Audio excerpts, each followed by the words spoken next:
আসসালামু আলাইকুম গাইস। আজকে আমরা সকাল সকাল কক্সবাজারে সি বিচের লাবণী পয়েন্টে চলে আসছি এবং এখানকার মধ্যে যে মনোরম পরিবেশের যে ভিউটা সেই ভিউটা আমরা এখন পাচ্ছি। আর এখানে বাতাসটা বলতে গেলে অস্থির অসম। আর আমাদের সাথে ক্যামেরাম্যান হিসেবে আছে অনিমেষ দা, যিনি হচ্ছে পারফেক্ট শট এবং পারফেক্ট যে ভিডিও সেটা আপনাদের জন্যই ক্যাপচার করতেছে। আসলে জায়গাটা বলতে গেলে এক কোথায় অস্থির এবং সুন্দর, এবং এরকম জায়গা আসলে সচরাচর মানুষ না আসলে বুঝতে পারবে না। আর কারণ এই জন্যই আসে মানুষজন এখানে, কি সুন্দর। আর এখন আমরা লেটে আসছি, আজকে আরও সকাল সকাল আসার দরকার ছিল, সকাল সকাল ইয়ে করার দরকার ছিল। এবং সকাল সকাল অনেকেই আসে 5টা-6টার দিকে আসে বিচে গোসল টোসল করে চলে গেছে।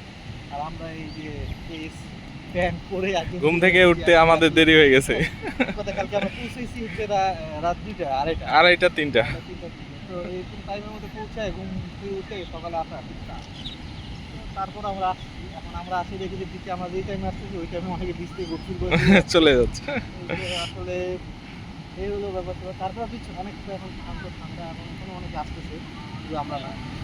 আর লাবণী পয়েন্টের এই জায়গাটা হলো আসলে খুব ফেমাস, নাম লাবণী পয়েন্ট নেই আসলে। দেখা যাক আজকে সারাদিনটা আজকে আমরা কক্সবাজারের এই জায়গাটাতে টাইম স্পেন্ড করবো, ঘুরবো, গোসল করবো, খাওয়া দাওয়া টুকটাক সব কিছু ব্লগের মধ্যে তুলে ধরার চেষ্টা করবো এবং পার্ট টু পার্ট আপনাদেরকে জানাবো। আসলে নতুন তো কিছু না, কিন্তু হচ্ছে আমাদের এক্সপিরিয়েন্সটা তুলে ধরা মূল উদ্দেশ্য।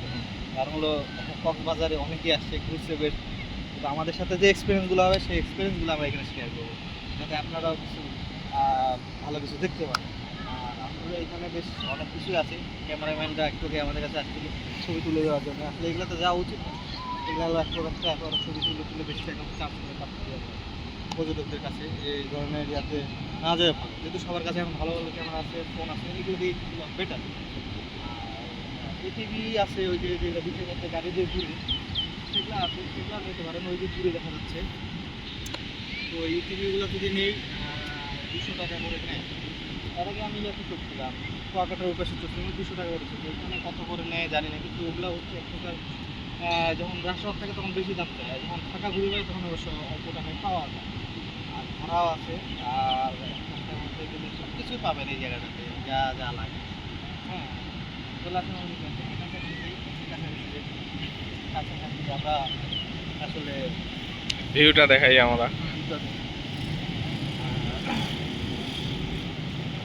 দেখি সকালে নাস্তা করা হয়নি, সকালে নাস্তাটা করবো আমরা একটু পর। আর ভালোভাবে হ্যাঁ।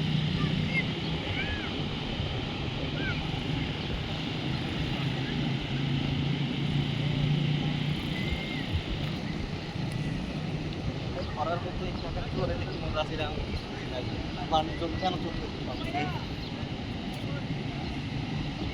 মানে ভাড়া হ্যাঁ, ভাড়া ভাড়া।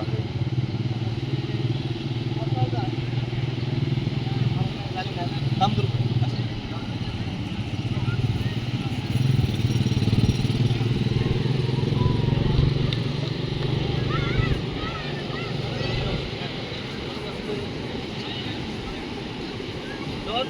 মালিক মালিকটা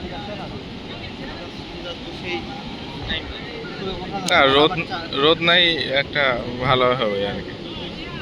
রোদ থাকলে অবস্থা রোদ যাচ্ছে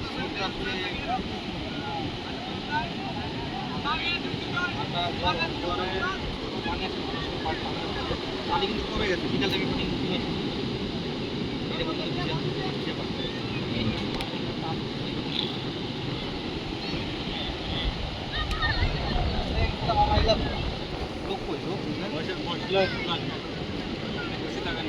বসে যাবো। কত করে না এগুলা ভাড়া? 60 টাকা। 60 টাকা 60 টাকা কি হিসাবে? ঘন্টা 1 টাকা।